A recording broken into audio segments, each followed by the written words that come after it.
دخلاك ليش بدكم تعملوا الاستقلال يعني؟ تسكروا الطرقات وتقفلوها وتشغلوا الجيش، تحرقوا ديكوا للجيش والقوى الأمنية كلها.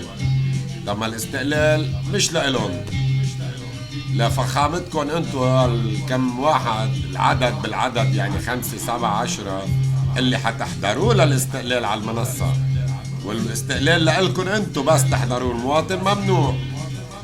إلكن اقتراح يا أخي، كل واحد ضمن كنتونه بينزل جيشه، بيعمل حفلة الاستقلال تبعه، بيعرض عضلاته، بيرجي العالم مين هو، ومنه الجيش بيرتاح يا أخي. حلوا عنافل الجيش والقوى الأمنية، يعني نصيحة. وإذا بعد بدكن عناصر جيبوا أتباعكم اللي بينتخبوكم، نزلوهم لبسوهم، كل واحد يحط علمه. حلوا عن العالم اللبناني، حلوا عنه للعالم اللبناني. عيب والله لو فخر الدين عايش لدبحكم.